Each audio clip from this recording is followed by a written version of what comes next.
Process कैसे होता है और क्या मैटर करता है जो आपको सिलेक्शन के नजदीक लेके जाता है। ठीक है, देखिए मेरे भाई, यदि आप फिजिकल को निकाल ले रहे हो, भले आपका फिजिकल 100 का है या तो 88 का, कोई फर्क नहीं पड़ता, चाहे गुड का हो चाहे एक्सीलेंट हो, कोई फर्क नहीं पड़ता है। आपने मान लीजिए कि आपने एग्जाम को भी निकाल लिया, ठीक है, यदि आपने फिजिकल को क्वालिफाई कर लिया, एग्जाम को क्वालिफाई कर लिया, तो जय हिंद, नमस्कार साथियों, कैसे हैं? उम्मीद करते हैं आप सब अच्छे होंगे।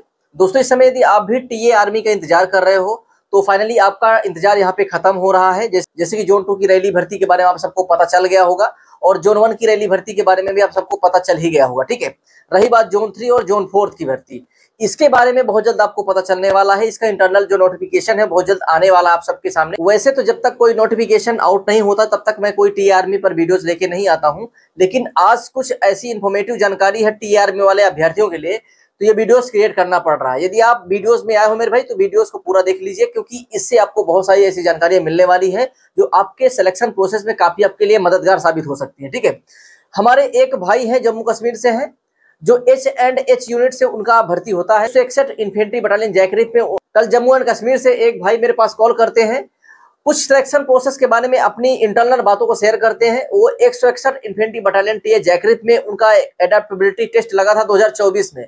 उनके साथ कुछ घटनाएं घटी हैं सिलेक्शन प्रोसेस को लेकर के, वो सारी घटनाओं को उन्होंने कल मुझसे शेयर किया, तो मुझे लगा कि ये वीडियोस के माध्यम से सभी अभ्यर्थियों को बताना चाहिए, क्योंकि देखिए आने वाली जो भर्ती 2025 की रहेगी उसमें एडेप्टेबिलिटी टेस्ट होगा।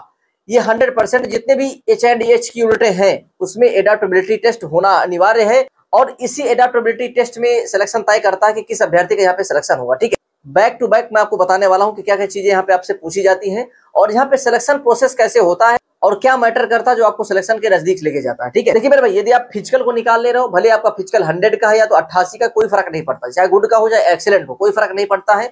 आपने मान लीजिए कि आपने एग्जाम को भी निकाल लिया, ठीक है, यदि आपने फिजिकल को क्वालिफाई कर लिया, एग्जाम को क्वालिफाई कर लिया, तो फाइनली जितने भी यूनिटें H&H की आती है, जैसे 161 इन्फेंट्री बटालियन हो गई, 159 इन्फेंट्री बटालियन हो गई, 162 इन्फेंट्री बटालियन हो गई, बहुत सारी ऐसी बटालियन जैसे 165 इन्फेंट्री बटालियन हो गई, 166 इन्फेंट्री बटालियन हो गई, ये सब आसाम की हैं। जितनी भी यूनिटें H&H के अंतर्गत आती हैं, ह्यूमन एंड हर्थ के अंतर्गत आती हैं, उस सभी इन्फेंट्रीज में, उस सभी यूनिटों में एडेप्टेबिलिटी टेस्ट से आपको गुजारना पड़ता है। आप फिजिकल को क्लियर कर लेते हो, आप मेडिकल को क्लियर कर लेते हो और आप एग्जाम को भी क्लियर कर लेते हो, उसके बाद आपकी एक मेरिट आती है एडेप्टेबिलिटी टेस्ट के लिए। जब आप एडेप्टेबिलिटी टेस्ट को क्लियर कर लेते हो तभी आपका यहाँ पे फाइनल सिलेक्शन होता है मेरे भाई। जितनी भी H&H की यूनिटें हैं, ठीक है, तो उसमें आपसे क्या पूछा जाता है, मैटर क्या करता है, सिलेक्शन आपको कब मिलता है मेरे भाई, क्योंकि यहाँ पे आपका रनिंग या आपका मेडिकल या आपका एग्जाम के नंबर नहीं देखे जाते। यहाँ पे जितना भी आपका फोकस होता है मेरे भाई, आपका डेली रूटीन पे होता है। सबसे पहले जब आप एडेप्टेबिलिटी टेस्ट देने के लिए आप सेंटर्स में जाओगे तो सबसे पहले जो अभ्यर्थी वहां पे जाता है मेरे भाई, वो बताते नहीं कि आपको क्या पहन के आना है, आपको कैसे आना है, वो बिल्कुल बताते नहीं है। आपको अपने हिसाब से यहाँ पे जाना पड़ता है, क्योंकि आपको लेना है सिलेक्शन। यदि आपको सिलेक्शन लेना, आपने देखा होगा IAS और PCS का जब इंटरव्यू होता है तो उनका एक फॉर्मल ड्रेस आपने देखा होगा, ठीक है, जिसको बोलते हो कि ब्लैक कलर का आपका कोट हो सकता है, ब्लैक कलर का आपका जो है यहाँ पे पैंट हो सकता है, और उसके बाद आपकी जो टाई होती है मेरे भाई रेड कलर की होती है। ठीक है, तो मतलब एक फॉर्मल ड्रेस में आपको जाना है, जूते आपके जो है जो ब्लैक कलर के जूते आपके होने चाहिए, ऐसे ही पोशाक में अपने आप को रेडी करके जाना है। उस भाई के द्वारा जो बातें हमको पता चली मेरे भाई, उन्होंने बताया कि यहाँ पे जिस अभ्यर्थी की दाढ़ी रहती है मेरे भाई, मतलब जो अभ्यर्थी यहाँ पे सेविंग करके नहीं जाता है, बड़ी बड़ी दाढ़ी, कुछ अभ्यर्थी रखा के जाते हैं कि हम दाढ़ी, मतलब उनको अच्छा लगता है, लेकिन दाढ़ी रखा के जाते हो, यदि आप एडेप्टेबिलिटी टेस्ट में दाढ़ी रखा के जा रहे हो तो बिल्कुल आप वहां से फेल कर दिए जाओगे। 100% है, वो लोग कहेंगे नहीं कि आपको हम फेल कर देंगे, लेकिन 100% है कि आपका सिलेक्शन वहां पे होने वाला नहीं है। तो मेरे भाई, आपको पूरी तरीके से अपनी सेविंग को करके जाना है। अपने मूंछ वगैरह हो सके तो बढ़ा लीजिए, जितना कोशिश करो कि मूंछ आपके बड़े हो।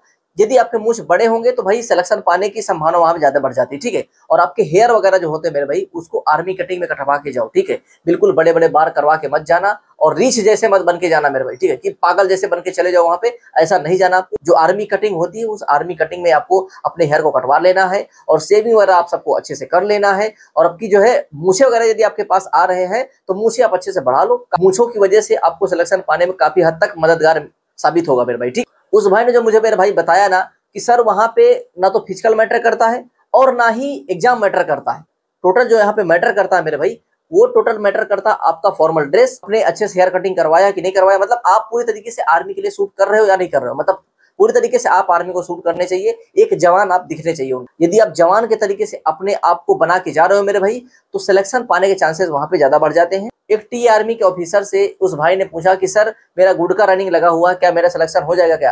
उन्होंने बोला भाई गुड का लगा है यार, एक्सीलेंट लगी, वो मैटर नहीं करता यहाँ पे। यदि आप एडेप्टेबिलिटी टेस्ट को पास कर लोगे, मतलब इंटरव्यू को यदि आप पास कर ले रहे हो, उसी अभ्यर्थी का यहाँ पे सिलेक्शन होगा। मतलब कि पूरा मैटर करता है एडेप्टेबिलिटी टेस्ट के ऊपर, ठीक है। यदि आप अच्छे से एडेप्टेबिलिटी टेस्ट को अटेंड किए हो और यदि आप फॉर्मल ड्रेस में गए हो, यदि आपने हेयर कटिंग अच्छे से करवा के गए हो, मूंछ आपके बड़े हैं, आपकी सेविंग अच्छे से हुई है, तो यहाँ पे सिलेक्शन पाने के चांसेस आपके ज्यादा बढ़ जाते हैं।